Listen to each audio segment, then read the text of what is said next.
Audiobooks and beyond. The Spectator, narrated by Matthew Oliver.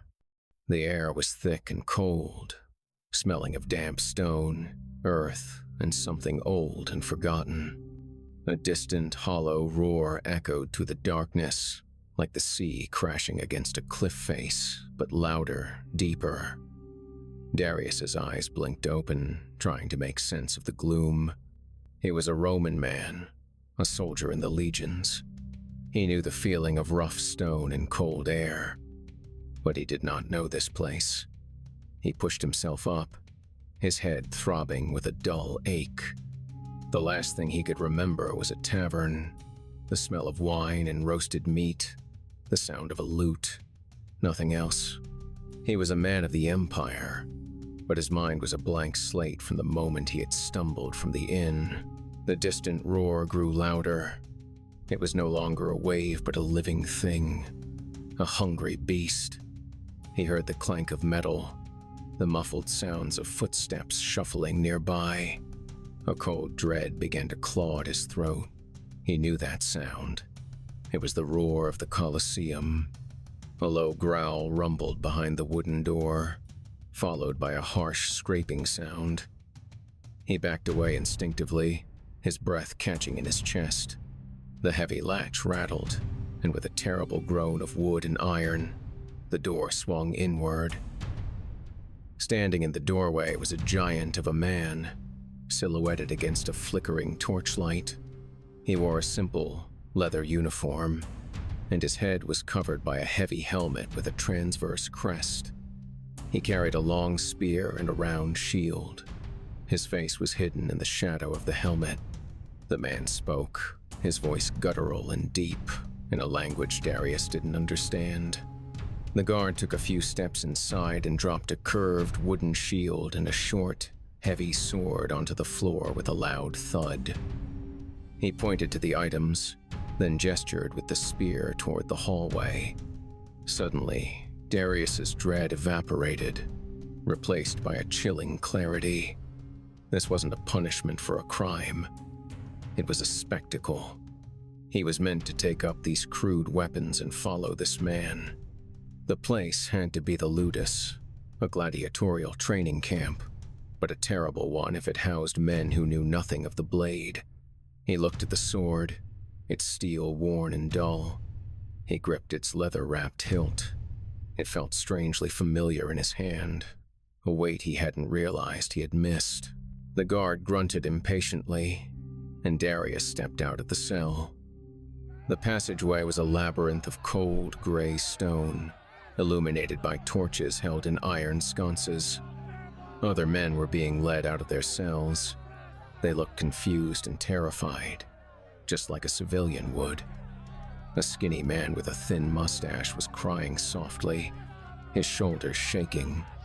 A heavy-set man with a receding hairline was staring blankly at the ground, clutching his spear as if it were a life preserver. These men were not warriors. They were civilians. But a strange, cold calm had settled over Darius. He felt an instinctual sense of purpose, a knowledge of combat he had no memory of learning, but that came as naturally as breathing. He watched the others with a detached curiosity, noting the way their hands trembled on their hilts, the fear etched on their faces. It was a weakness he did not feel. They were led up a long, winding stone ramp.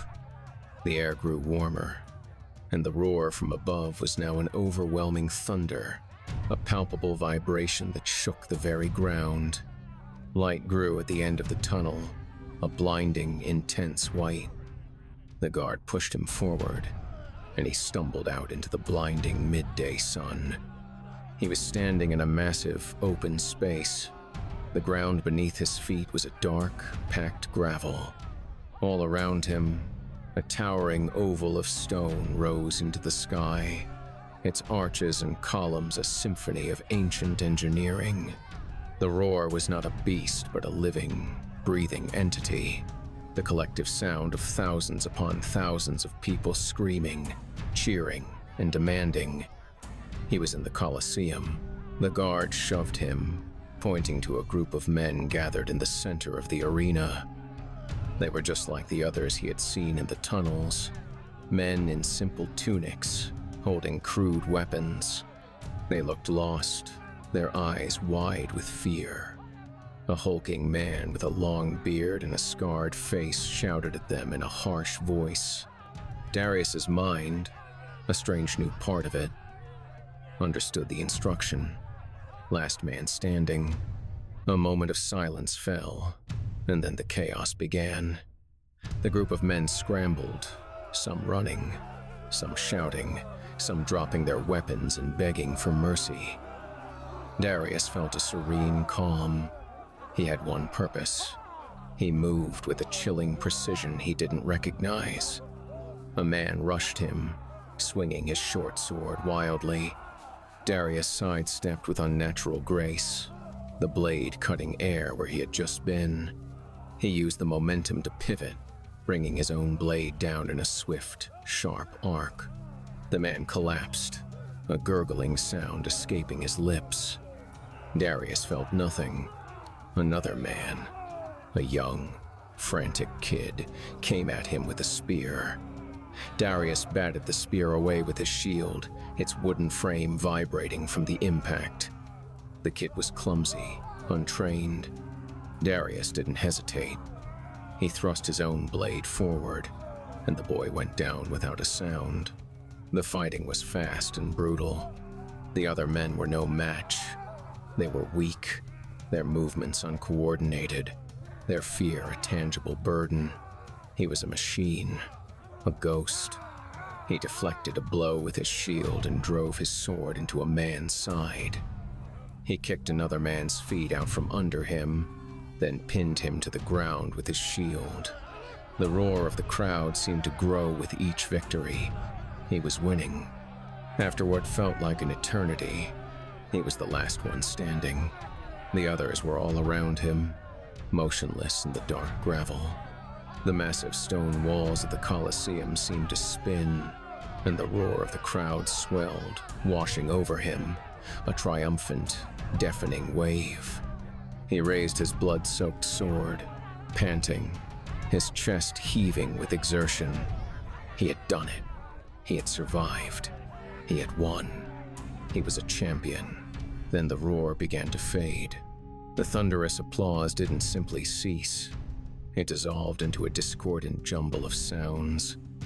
The wail of a distant siren, the honking of a car horn, the chirping of birds from a faraway tree.